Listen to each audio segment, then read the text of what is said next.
자, 이번에 선거 결과가 나왔습니다. 이재명 후보가 이번에 이제 이재명 대통령으로 당선이 됐고, 표차도 엄청 나죠. 그러면은, 둘만 있으면은, 저기 정치 유튜브들 많잖아요. 자기 편 있는 것들도 있고, 아니면은 뭐, 상대방 욕하고 싶으면은, 상대편 정치 유튜버도 많은데, 왜 굳이 여기 와서 댓글을 다는지 모르겠지만, 이번에 3년 만에 정권이 교체가 됐죠. 그래서, 득표율은 49.42%. 그리고, 최종 1728만 7513표를 얻어서 과거 윤석열 전 대통령이 세웠던 최다 득표수 기록을 넘어섰다. 이 이야기 하면은 화면 당했으니까 윤석열 전 대통령이 아니라 윤씨라고 불러라 이런 댓글들도 많이 달리는데 그런 것도 싶기도 합니다. 오늘 막 댓글 달리는 꼬라지 보면은 그냥 막 이런 거 댓글 달려요. 불장 온다. 무한대로 돈 찍어넣어서 집값 천정부지로 오를 것이다. 이런 거를 비롯해서 제명노믹스 부채 일경 찍는다. 나라 망하게 하는 주범. 아니 자, 요거까지는 그렇게 봅시다. 사람이요, 굉장히 편파적인 정보를 접하면은, 돈 풀면은, 가격 오른다. 이렇게 생각을 할 수가 있어요. 뭐, 화폐 가치 하락이니 뭐니. 근데, 진짜 멍청이 같은 생각인 게, 돈 풀면 가격 오른다가 아니고, 자, 규제하면 가격 떨어졌어요? 완화하면 가격 올라가고, 윤석열 정부는 좀 특수 상황이었으니까 이랬지만, 보통은 완화할 때 가격 많이 떨어지고, 규제할 때 가격 많이 올라가죠. 요거 가지고 또 그래서 진보 정부에서 규제해서 집값 올랐다 그 이야기가 아니라 가격이 오르니까 규제를 하는 거죠. 가격이 떨어지니까 완화를 하는 거고. 그러면은 돈을 왜 풀겠어요? 유동성이 돌지 않으니까 돈을 푸는 거죠. 돈이 안 돌아서 돈을 푸는데 돈 푸니까 오른다. 돈이 잘 돌면은 돈이 잘 돌아서 오른다. 뭐만 하면 오른다죠. 그래, 거기까지는 그렇다 칩시다. 이 사람 뭐야? 이재명이 대통령이었어요? 이재명이 지금 뭐 한 거 있어요? 나라에다가? 저기 경기도에서 그거 맡아서 했을 때 그것 때문에 나라가 망하게 됐었나? 그걸 그렇게 따질 거면 김진태부터 이야기를 해야지. 레고랜드로 나라 망치게 만든 완전 주범 중에 하나였는데. 그 다음에 요런 거. 기업 다 때려잡고 부자들 다 내보내고 세금은 누가 내나? 아이고야. 저는 저런 댓글 제일 싫습니다. 왜? 제가 기업들 세금 더 내라고 식으로 이야기를 했으니까. 왜 그런 이야기를 해요? 기업 다 때려잡은 게 아니라 우리나라 기업 세금이 매우 낮은 편이에요. 우리나라 기업 세금이 높아요? 우리나라 부자 감세가 심하고 서민 증세가 심해진 나라예요. 경제 상황 안 좋아졌을 때 코로나 이후. 물론 어떤 세금 같은 경우는 굉장히 세죠. 예를 들어서 상속세 이런 거는 우리나라가 좀 많이 세긴 하죠. 근데 그 기타적으로 뭐 법인세라든가 뭐 보유세라든가 이런 것들이 다른 나라보다 특별히 더 세요? 상위 10%가 국가세금 85% 이상 된다는 저런 이야기를 하는 것부터가 진짜 부족한 거다. 또 이제 양비론. 전라 정권이나 쌍도 정권이나 그나물의 그밥. 왜? 양비론 펼쳐주면은 오히려 좀 더 중립적으로 보이면서 망쳐먹은 거랑 아직 시작도 안 한 데랑 똑같이 이미 이미지 만들어 놓고 들어가자. 이런 건데, 왜 저런 정치병 환자들이 여기를 자꾸 들어오냐. 경제적으로 예를 들어서 지금 대책 하나라도 나왔냐. 6월 3일 방송. 제가 지금 방송 6월 4일에 하고 있어요. 예를 들어 뭐 부동산 정책 딱히 나온 거 없죠. 공급 많이 하겠다 뭐 이 정도였고. 그 다음에 뭐 여러 가지 구체적인 대책 해가지고 정확히 나온 시행한 대책은 아직 아무것도 없죠. 물론 제가 지금 계속 편들고 있는 게 아닙니다. 왜냐면요, 적어도 저런 식으로 해가지고 자꾸 뭐 못하게 만들고 그런 식으로 해가지고 또 집값 올라갔다 이런 식으로 여론 만들어서 설거지적 들어오게 만들려고 하는 거다 지금. 그러니까 계속 와가지고 좀 떨어지게만 생기면 여기 와가지고 또 여기는 몇 년째 떨어진다는 이야기 하네. 뭐 여기 말 듣지 마세요. 말 듣지 말 건데 여기 왜 들어와가지고 왜 말 듣지 말란 이야기를 해. 그런 좋은 정보가 있으면 지들이 돈 벌어야지. 이미 굉장히 많이 망가진 경제를 받았습니다. 문재인 정부 때 부채가 많이 늘어나긴 했죠. 특히 코로나 이후 그 부분에 대해서 바젤3 도입이 늦었던 것은 문재인 정부의 실책이고, 그 다음에 윤석열 정부는 어떻게 따지면은 전세자금 대출 풀었던 MB나 박근혜 정부 때보다 경제 더 망친 주범이죠. 왜냐면은 어떤 정부에서도 다른 대출을 줄이면서 주담대만 늘리진 않았다. 근데 윤석열 정부 3년, 그 다음에 2025년은 아직 다 나오진 않았지만 윤석열 정부 3년 동안 22년, 23년, 24년 동안 주택 대출을 제외한 다른 대출을 줄였어요. 그러니까 금리 인하를 하면은 경제가 안 살고 계속 부동산만 부양된다 하는 총재가 왜 그런 말을 계속 하고 왜 금리 인하했는데 부동산 자꾸 부양될 거 걱정을 하냐? 왜 그리고 자꾸 그런 상황이 벌어지냐? 다른 시중에 돌아야 될 유동성은 다 줄여버리고 금리 내린 다음에 다른 대출은 회수하고 부동산 대출만 계속 퍼주니까. 그래서 제가 이야기했잖아요. 최근 몇 년간은 대출 중에서 주담대 비중이 100%가 넘어간다. 그럼 그 넘어간 나머지 대출은 빠지고 있다는 소리다. 그것만 안 하면 돼요, 적어도. 그것만 안 하면은 뭘 해도 윤석열 정부보다 웬만하면 나을 거다. 그거랑 개헌만 안 하면. 그러면 어떤 숙제들이 남아있냐? 지금 일단 내수경제 숙제가 있고, 그 다음에 글로벌 관세 전쟁, 이 부분에 대한 이야기가 있는데, 이제 이 부분은 긴급하게 대응해야 할 과제인데, 친미 외교랑은 조금 결이 다르게 압박이 심해도 국익을 우선시하는 원칙을 지키겠다. 요거는 어떻게 할지는 좀 지켜봐야 됩니다. 그렇다고 해가지고 조금이라도 손해보는 거 다 안 받아준다라고 하면은 오히려 그게 아예 틀어져가지고 더 손실이 될 수도 있으니까 얻을 수 있는 건 얻고 뺄 수 있는 건 빼는지 이런 부분을 좀 봐야 되고, 그 다음에 기본소득, 요것도 세금을 더 걷어서 기본소득이 아니라 공유 자원을 활용해서 마련한다고 하는데 이게 어떻게 진행 제대로 되는지 이런 부분들은 좀 지켜봐야 되겠죠.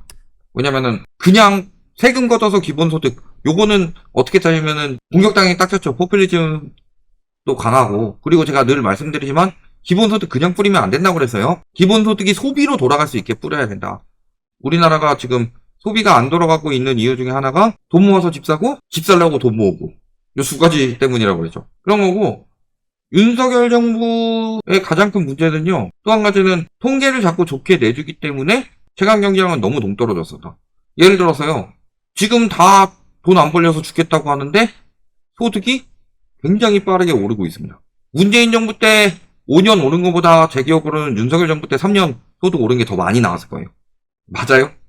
그 다음에 PIR이 2021년 고점 때 거의 19, 20 막 이렇게 나왔었죠. 근데 불과 1년 만에 PIR을 10 정도로 줄여버립니다. 소득이 2배로 늘었던가 집값이 반토막이 났던가. 근데 소득이 2배로 늘진 않았죠. 집값이 반토막이 났냐? 집값이 반토막이 났는데 왜 정고점 돌파한다는 기사들이 계속 뜨냐? 그것도 막 정고점 돌파하고 이거는 추세인데 두근두근 뜨는 신고가 거래만 딱 집어가지고, 그런 거 보면 보통 신고가 중에 다시 떨어진 거래 있는데 그런 건 언급 안 해요. 그런 식의 좀 문제점들이 있습니다. 그것이 저는 온전히 대통령 잘못이라고 볼 수 있는 것도 아니고, 그런 자료들만 받아서 보면은 조정하기 딱 좋죠. 경제 좋습니다. 그럼 나가가지고 우리 경제 좋아요 라고 발표하는 거예요. 그런 부분에 대해서 문재인 정부 때 부동산 원의 지표가 KB 지표보다 낮게 나왔으니까 문재인 정부가 현실 인식 못한다, 이런 식으로 그렇게 기사들도 까더니, 윤석열 정부 때는 부동산이 아니라 아예 더 큰 경제에 대해서도 완전히 현실 인식 못하는 지표들이 나오는데, 예를 들어서 2015년 기준을 2020년으로 바꾸면서 부채 쫙 줄이고 경제 성장률 그냥 확 올라가고, 이런 것들 이야기하는 거 아니에요. 그러니까 작년 1분기에 경제 성장률이 그렇게 좋았지. 그래서요, 핵심은 그런 수치에 넘어가는 게 아니라 진짜 체감 경제가 좋아져야 된다. 그러니까 강조하는 것도 진짜 성장을 강조하고 표면적 수치보다는 실질적 체감 성장을 추구한다. 아직 평가 내리진 않겠습니다. 한 게 없으니까. 근데 다만 저 추세로 가는 게 맞다는 건 맞죠. 다만 말만 저렇게 해놓고 우리 또 창드래곤님처럼 이렇게 하면은 나라 힘들어진다 해놓고서 그 일을 하는, 이러지만 않는 거죠. 그러면서 올해 성장률 하락세의 최대 요인인 건설경기 회복을 위한 추경사업 등이 제시될 수 있고, 이 후보의 공약이었던 소상공원 지원 등이 추경에 포함될 수도 있다. 자, 섞는 거하고 순서 보세요. 1번 제시될 수 있다. 아직 이런 방구에 언급이 안 된 이야기죠. 2번 공약이었죠. 그럼 얘가 더 우선이고, 그리고 위에서 이야기했지만 표면적 수치보다 실질적 체감 성장인데 성장률 하락세의 최대 요인인 건설경기 회복을 시켜야 되겠냐.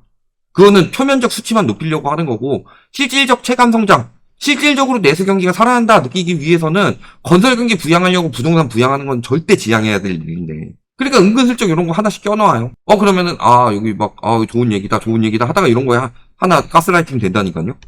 제가 언론은 그래서 계속 언론을 욕을 하는 거예요. 근데 문제는 이제 국가부채 문제, 요게 핵심입니다.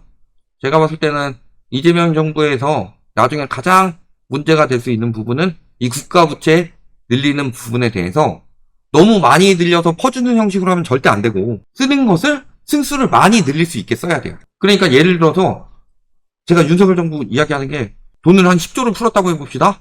그러면요, 윤석열 정부가 10조 풀면 15조가 부동산에 들어가고 경제로 마이너스 5조가 가요. 제가 그래서 주담대는 늘어나고 기타 대출은 줄어드는 부분에 대해서 이야기를 했죠. 근데 부동산에 들어간 15조는 승수효과가 안 나죠. 승수효과는 안 나는데 승수효과 나는 척 됩니다. 왜냐면은 10억짜리 아파트를 12억으로 하나만 올려놔도 2000세대라면은 이게 다 올라간 것처럼 느껴지니까 자산은 쭉쭉 늘어나는 것처럼 보이죠. 얼마예요? 2억씩 2000세대니까 갑자기 자산이, 가계 자산이 한 4천억은 늘어난 걸로 보입니다. 근데 이거 하등 의미 없어요. 돌지 않으니까. 그러면은 예를 들어 30조를 풀더라도 이게 첫 번째, 묶여있는 부동산으로 생산성 없는 부동산을 얼마나 들어가지 않게 하느냐. 또 얘가 일회성이 아니라 돈이 돌아서 승수 효과를 낼 수 있게 만들어야 된다. 그래서 제가 그 문재인 정부 때 이야기했던 것도 직접 지원이 있고 그 다음에 재난지원금이 있었는데 직접 지원을 하게 되면은 요거는 돈이 많이 돌지 않고 그냥 건물주한테 가고 건물주는 이거 받아가지고 은행한테 이자 내고 이 정도로 끝나는데 소비자들한테 소비를 토대로 지원을 해주게 되면은 여기서 쓰고 그러면 이 식당에 뭐 재료 들어오는데 뭐 인건비, 운송 뭐 이런 데로 승수 효과가 돌 수 있다. 이런 식으로 경제가 돌아가도록 만들어야 된다. 다만 아까 뭐 기본소득 같은 경우도 과거 재난지원금처럼 어느 정도 소비에 돌아갈 수 있게 해야지. 예를 들어서요. 상하는 음식은 빨리 먹죠. 곧 상할 수 있는 음식은. 통조림 이런 거는 경제가 안 좋다면 계속 쟁여두겠죠. 전쟁 터질 것 같다. 전쟁 터질 것 같은데 집에 가서 통조림 같은 거를 막 엄청 뿌려줘요. 그럼 그거 당장 안 먹죠. 햄버거 같은 거 뿌려주면 당장 먹을 거 아니에요. 좀 며칠 있으면 상하니까. 그런 것처럼 지금 좀 경제가 돌아갈 수 있도록 만들어야 되는 부분은 확실히 있다. 그런 거고요. 지금 경제적 문제가 굉장히 산적해져 있습니다. 극복이 가능할까? 그래서 잠정 전망치가 올해 0.8%, 내년 1.6%로 나오는데 얘도 아마 더 떨어질 거예요. 올해 마이너스 나올 수도 있어요. 최저 0.3% 전망까지 나왔었죠. 전망치는 이렇게 떨어지고 있고 최저치는 0.3%. 그리고 불과 한 달 만에 0.4%포인트 정도가 전망치가 떨어졌고 지금 1%를 넘게 전망되지 않는다. 평균적으로. 이런 상황이기 때문에 지금 언론에서도 자꾸 이런 걸 언급하는 이유는 경제 성장률을 자꾸 언급을 하는 이유는 무엇일까요? 지금 우리나라는 경제 성장률에 집착할 때가 아닙니다. 경제 성장률에 집착하니까 자꾸 건설 경기 살리고 건설 경기 망하라는 거 아니에요? 근데 건설 경기는 구조 조정이 돼야 돼요. 왜? 저번에도 말씀드렸지만 영끌족들을 끌어들여서 가격을 올려가지고 거기에 맞춰서 사업을 진행하다 보니까 지금 살 수 없는 가격인데 이 가격을 유지하면서 부양하려고 하면 절대 망하니까. 그러니까 어느 정도 구조 조정이 돼야 되는 거고 왜냐면은 돈이 돌지 않고 생산성이 없는 곳이기 때문에. 아니 건설 경기 하면은 뭐 시멘트 사고 철강 사고 얼마나 돈이 도냐. 제가 말씀드린 건 그거 아니에요? 건설 경기 그 분양가가 더 살아나기 위해서는 그러면은 집값이 더 올라야 된다는 소리인데 집값이 박혀있는 돈이 얼마냐 지금. 경제 성장률에 집착해야 되는 게 아닙니다. 저는 늘 말씀드리지만 진짜 경제를 살리기 위해서는 수술을 해야 돼요. 진통제 계속 먹고 안 아픈 거 고통 줄인다고 해서 좋은 게 아닙니다. 수술해가지고 암덩어리는 떼내야죠. 올해 경제 성장률이 마이너스가 나오더라도 디레버리징하고 주거비 낮추면은 내년엔 더 잘 나올 수 있다. 이런 취지로 좀 가야 되는데 자꾸 언론이 뭐 지금 경제 성장률이 어떻고 이야기하는데 아까도 분명히 이야기를 했는데 경제 성장률에 집착하지 않고 체감 경기, 주거비 싸지고 그 다음에 내수 활성화되고 이쪽으로 어느 정도 어떤 대책들이 나오느냐. 요게 핵심이고 적어도 공약들이 이제 완전히 제대로 나온 건 아니지만 장점이라면은 무리한 부양, 부동산 쪽에 혹은 무리한 억제 이런 공약들은 거의 없죠. 그런 게 줄어들 상황이고 그 돈이 경제 쪽으로 흘러들어가게 많이 노력을 할 것이라는 언급이 많이 나왔기 때문에 그런 부분은 경제적으로 많이 도움이 되는 거고 단점이라면은 전 정부에서 공공기금을 다 꺼내다 썼기 때문에 추경을 많이 할 수밖에 없다. 그러면은 지금 양자택일인 게 경제를 살리기 위해서 추경을 하는데 그러다가 신용등급이 떨어질 수 있고 원화 가치가 더 떨어질 수 있는 점. 반대로 그렇다고 또 그렇게 안 하면은 지금 이미 다 대출 풀어가지고 부동산에 박아버리기 때문에요. 디레버리징 하면서 제대로 되는지 이런 부분들이 이제 좀 딜레마에 빠져 있는 점인데 그 부분을 어떻게 극복하느냐 이런 것들은 조금 더 지켜봐야 되겠더라. 여기까지 말씀드리겠습니다.